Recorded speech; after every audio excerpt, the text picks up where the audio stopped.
네, 이제 이어서 18번째 문제를 보겠습니다. 반송통관 물품은 반송통관이란 말을 좀 동그라미 해주세요. 반송통관 밑줄. 우리 반송이란 말은요, 우리 반송이란 말은 이거랑 같은 말입니다. 반품. 즉 어떠한 이유에서 제가 수입한 물건을 다시 외국으로 되돌려 보내는 건데 이것도 당연히 신고해야 됩니다. 반송통관 물품은 신고 수리 후에 보세운송업자에 의하여 보세운송 절차를 거쳐야 한다. 보세운송 절차 밑줄. 잘 보세요, 여러분. 이게 어떤 의미냐면 반송은요 반드시 반송 신고를 해야 돼요. 그럼 반송 신고가 된 물품은 국내 물품이에요, 외국 물품이에요? 무슨 얘기냐면은 제가 수입을 했어요. 했는데 수입을 해서 외국 물품을 국내 물품으로 만들었어요. 근데 계약이랑 달라요. 티셔츠 보내달라 그랬는데 빤스 보낸 거예요. 그럼 다시 되돌려 보내야죠. 교환인 거니까. 근데 되돌려 보내는 것도 제 맘대로 하는 게 아니라 신고를 하는 겁니다. 하물며 국내에서도 택배 되돌려 보낼 때 고객센터에 전화하잖아요. 교환 신청하잖아요. 똑같습니다. 근데 그거를 어디에요? 거기도 뭐 고객센터에 전화하는 게 아니라 세관에다가 해야 됩니다. 세관에다가 하는데 반송 신고가 수리가 되면은 반송 신고를 한다는 건 다시 외국으로 되돌려 보내는 거니까 수출 절차와 좀 달라요. 그래서 다시 국내 물품이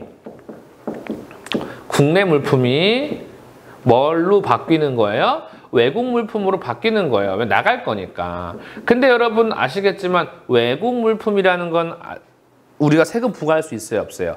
외국 물품을 정식으로 수입 신고라는 절차를 거쳤다면 모를까 그냥 외국 물품이 덩그러니 있으면 세금 부과는 못해요, 우리가. 그래서 외국 물품은 이런 상태죠. 세금 부과. 무슨 상태예요? 보류 상태잖아요. 이거를 뭐라고 불러요? 보세 상태라 그러고요. 보세 상태에서 운송을 하는 걸 보세 운송이라 그래요. 보세 상태에서 보관하는 지역을 보세 창고, 보세 상태에서 판매하는 거를 면세점이라고 하기 때문에 보세 상태에서 운송을 하는 걸 보세 운송이라고 해요. 보세 운송이라고 하니까 반드시 반송 신고된 물품은, 반송 신고 수리된 물품은 보세 운송 절차를 거친다. 그런 의미입니다. 가져가 주시고요.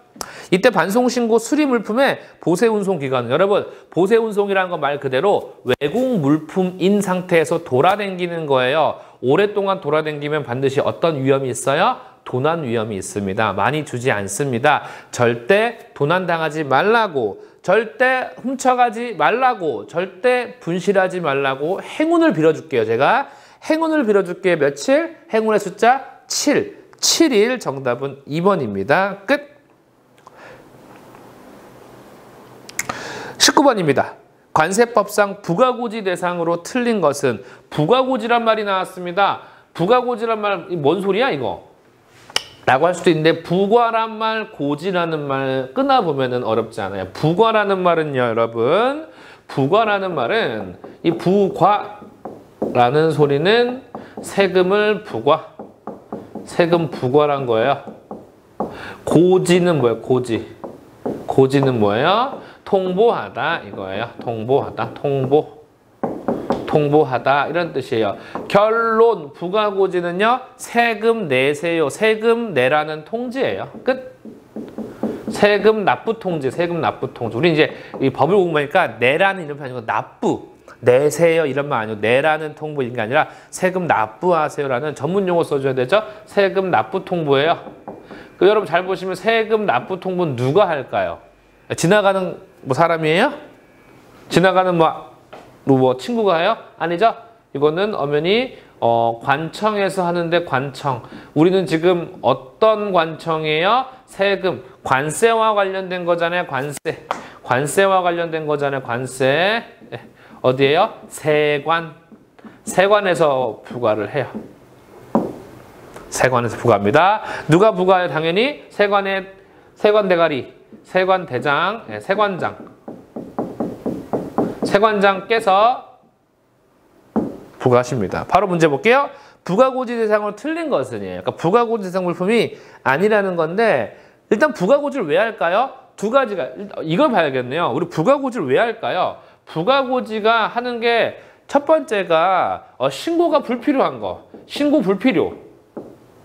신고가 불필요한 물품은 부가고지 대상에 들어가요.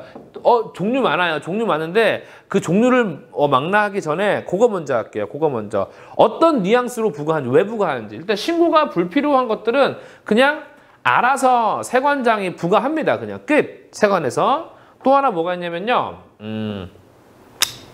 의무 불이행. 실제로 수입 신고를 할 때 본인이 수입 신고를 하고 세금도 내야 되는데 세금을 내야 되는데 어떠한 그런 의무를 이행하지 않았어요. 그럼 세관에서 열이 받아서 강제로 세금 계산대를 가지고 바로 부과해버립니다.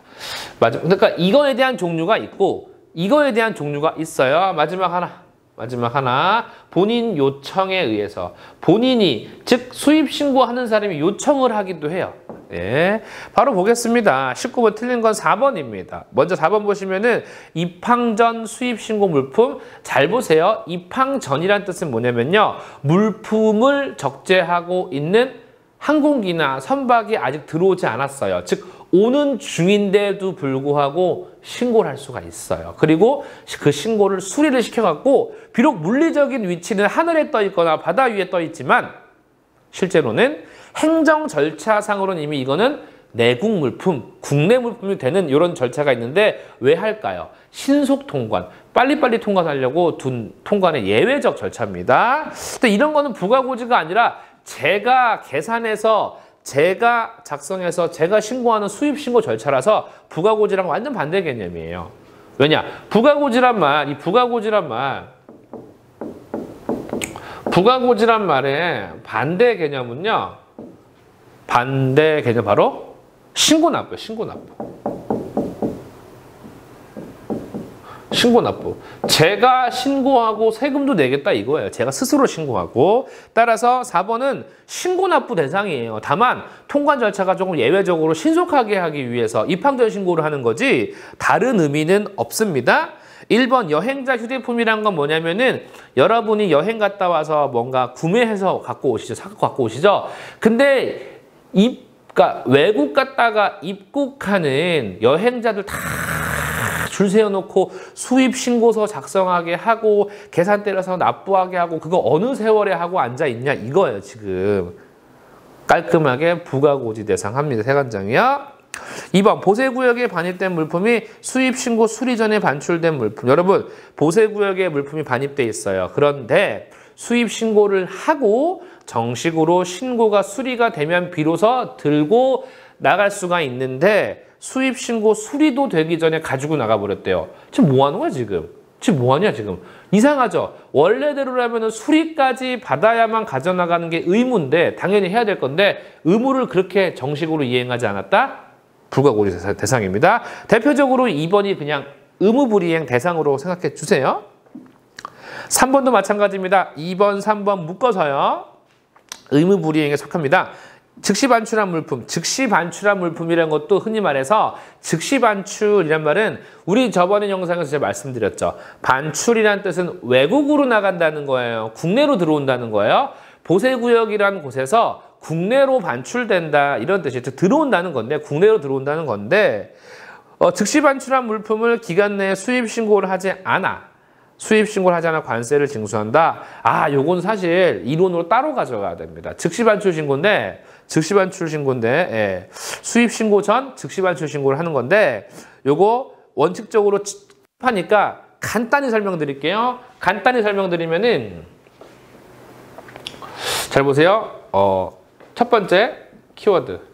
그러니까 제목은 그거예요. 3번의 제목은 이겁니다. 수입 신고 전 즉시 반출 신고.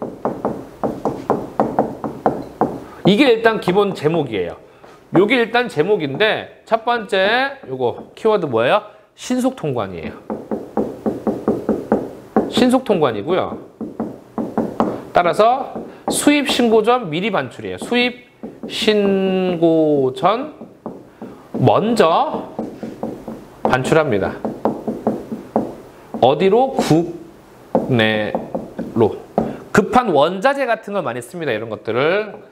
이후 이후 며칠 이내 수입 신고 의무가 있어요. 무슨 얘기냐면은 이 세상에 모든 들어오는 물품들은 수입 신고를 해야 됩니다. 해야 되는데 급한 사람들 있잖아요. 지금 막 바지에 쌀 것 같은 사람들 막 그럴 때는 먼저 일단 빼게 해요. 가져가 나가 하는데 끝난 다음에 이제 살 것 같다 하면 뭐예요? 저기요, 의무는 다 하셔야죠. 기본적으로 우리가 물건 들어오실 때는 수입 신고를 하셔야 됩니다. 근데 워낙 급하다고 하니까 지금 바지에 쌀 것 같다 그러니까 제가 급하게 빼드린 거예요. 자, 쌌으니까 일로 오세요. 빨리 정식으로 의무는 이행하세요. 그 의무가 뭔데요? 수입 신고요. 언제까지 하면 돼요? 10일 이내만 하시면 됩니다. 10일 이내에 해야 되는데 이걸 하지 않았으면 의무 불이행 맞잖아요. 이거 의무인데 따라서 요걸 10일 내에 이행하지 않으면은 그에 따라서 세금과 관련된 건 바로 부가고지가 들어간다는 겁니다. 그래서 여러분 잘 보세요. 요거 따로 가져가야 되긴 하지만 이 10일이라는 단어가 굉장히 많이 나옵니다.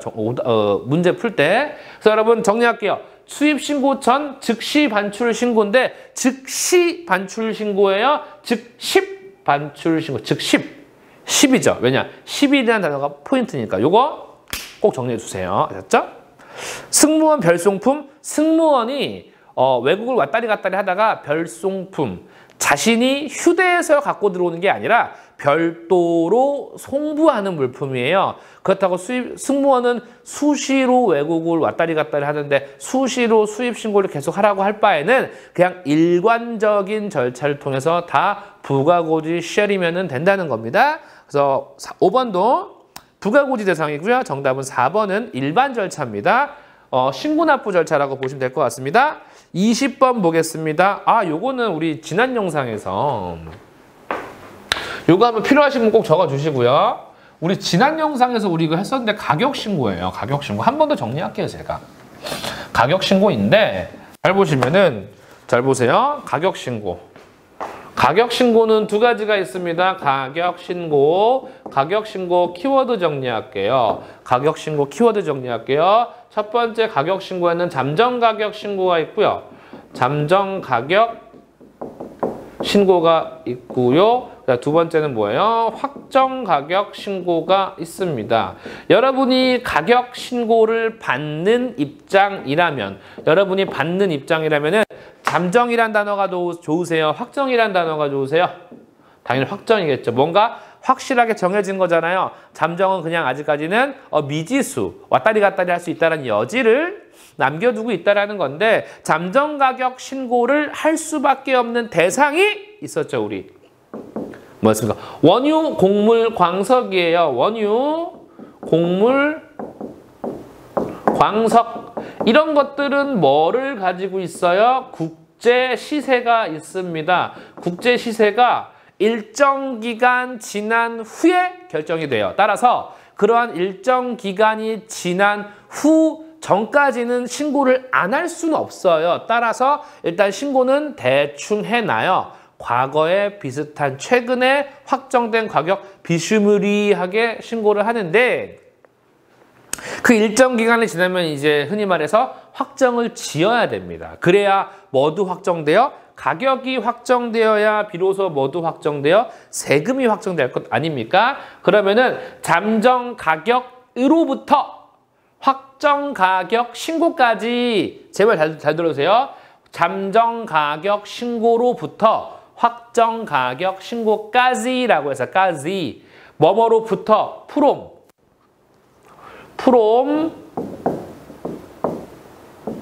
잠정 가격 신고. 프롬은 뭐뭐로부터라는 뜻이니까 잠정 가격 신고로부터 뭐뭐까지는 뭐라 써요? 전치사 to를 쓰죠. to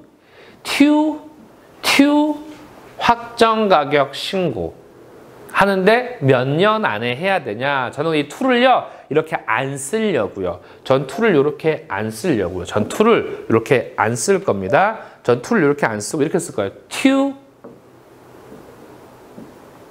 이렇게 쓸 거예요.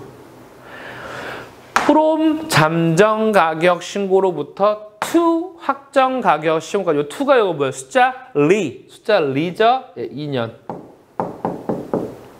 즉 잠정 가격 신고로부터 확정 가격 신고는 몇 년 안에만 하면 되는 거예요? 2년 안에만 하면 되는 거죠. 답은요. 20번 문제. 최초 잠정 가격 신고 후 확정 가격 신고까지의 기간으로 만든 것은 정답은 3번 끝. 넘어갈게요. 참 이거 설명하려고 지금 이렇게 길게 해야겠네. 자, 봅니다 이제.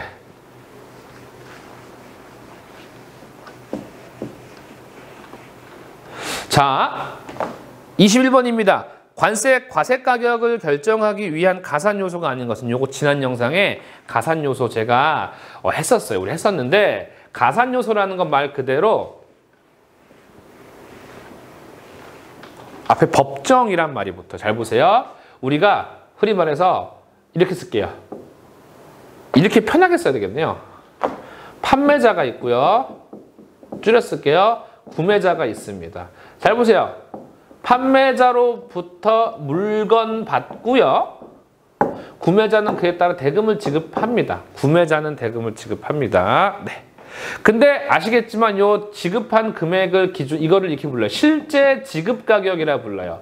실제 지급 가격.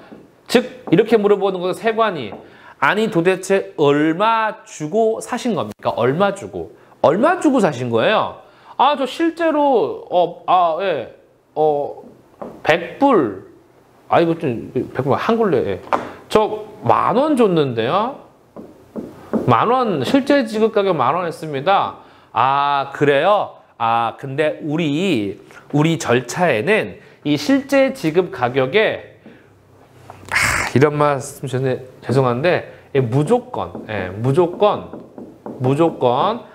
해당된다면은 법정 가산 요소가 있습니다. 물론 당연히 해당되면입니다. 그러니까 주지도 않은 금액을 강제로 가산시키지 않지만 준 금액이 있다면은 만약에 우리 수입하시는 그 수입자분께서 판매자한테 지급한 금액에 그러한 항목으로 준 금액이 있다면은 그건 우리가 무조건 같이 여기 더하게 돼 있습니다. 예, 죄송합니다. 법정 가산 요소가 있어요.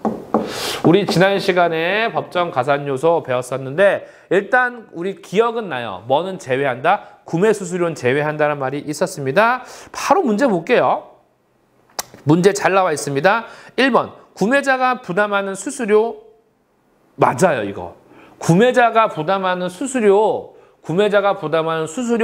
가산 요건인데 괄호에 구매 수수료란 말 있죠. 구매 수수료의 별표 구매 수수료는 제외예요. 구매자가 아니 좀 웃긴 게 이게요. 구매자가 부담하는 수수료가 구매 수수료 아니에요? 이씨 뭔 소리야 이게. 잘 보세요 여러분. 구매자가 부담하는 수수료는요. 적어두세요. 구매를 위해 본인이 부담한 수수료예요. 구매를 위해 본인이 부담한 수수료고요. 구매 수수료라는 건 정의가 따로 있습니다.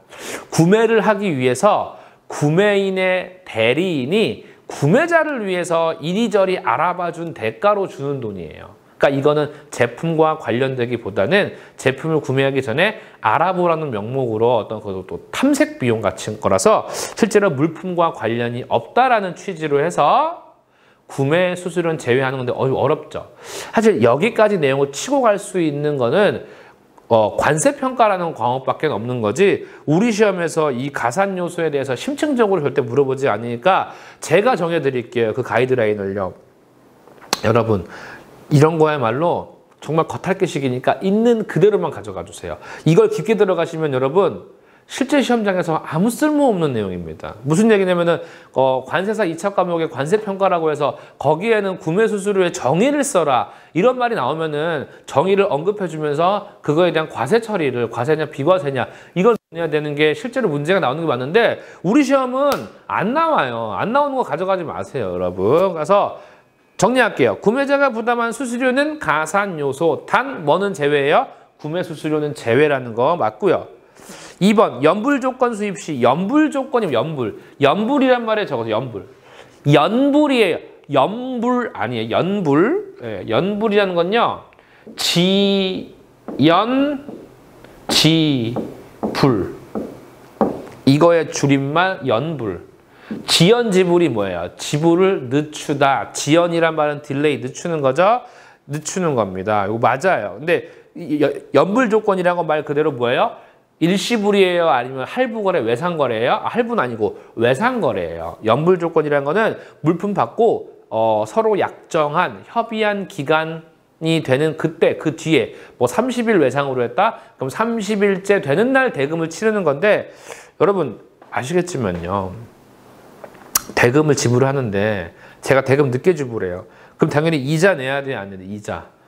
이자 당연히 내야 되죠. 여러분 자동차 할부로 구매하는데 할부 이자 붙잖아요. 근데 그 이자는요. 물품 값이에요? 아니면은 대금을 늦게 지불하는 이유로 부담하는 경제적 가치예요. 이자는 물건값 아닙니다.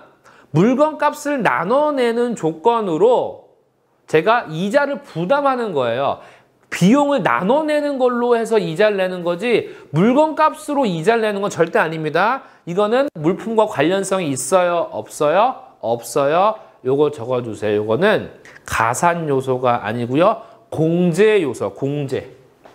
뭘 빼주는 거예요? 공제 요소는 빼주는 건데 공제 요소. 공제 요소에 뭐가 들어가는 거예요? 연불이자. 연불이자가 들어갑니다. 3번에 상표권 대가로 지급하는 금액 적어주세요. 상표권 대가로 지불하는 금액에 적어주세요. 권리사용료. 권리사용료라고 적어주시고요. 4번에 수입항까지의 운임, 5번에 해당 물품과 동일체로 취급되는 용기의 비용 있는데 요거 다 가산 요소입니다. 따라서 요거는 지금 문제에서 통으로 정리할 수는 없고요. 제가 나중에 영상을 통해서 또 만들어 보겠습니다. 네, 21번 답은 2번 가산 요소가 아니라 공제 요소입니다. 요거 꼭 기억해 주시고요. 22번 보겠습니다. 원칙적인 관세 감면 신청 시기로 맞는 것은 관세 감면이라는 건 여러분 좋은 거예요, 안 좋은 거예요? 감면이라는 거는. 감면이라는 건 좋은 거잖아요. 맞죠? 감면. 관세 깎아주는 거잖아요. 감면. 뭐 감세 또는 면세 합친 말인데 감면입니다. 잘 보세요. 수입을 합니다. 신고를 해요. 그 다음에 수리가 됩니다. 잘 보세요, 여러분. 수리가 되게 되면은 관세가 확정이 되고요. 그 확정된 거를 납부하는 게 일반적인 절차예요. 무슨 단계에서요? 수리 단계에서. 그러면 여러분 잘 보세요. 우리가 관세를 감면받을 거예요. 관세를 감면받을 거예요. 즉 관세를 낮출 거예요. 그러면은 관세가 확정된 상황에서는 안 돼요. 이미 확정됐으니까. 즉 관세를 감면받으려면은 언제 해야 돼요? 관세가 확정되기 전, 확정 전에 진행을 해야 돼요. 그럼 반드시 뭐 한 다음에 수입 신고를 하고 뭐가 되기 전에, 그렇죠. 수입 신고 수리 전까지 수입 신고를 하면서 이 물품이 관세 감면 대상이라는 걸 알려야 돼요. 세관에다가. 알아주길 바라면 안 됩니다. 몰라요. 그 다음에 신고 뭐 하기 전까지 수리가 되기 전까지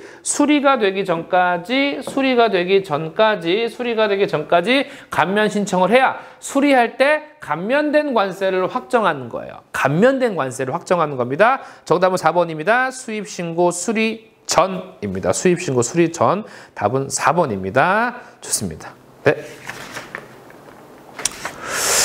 네. 그 다음에 이제, 네.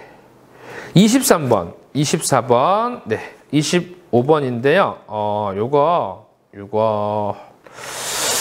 시간이 좀 애매해서 요거 다음 영상에서 23번, 24번, 25번 마무리하도록 하겠습니다. 여러분, 수고하셨습니다.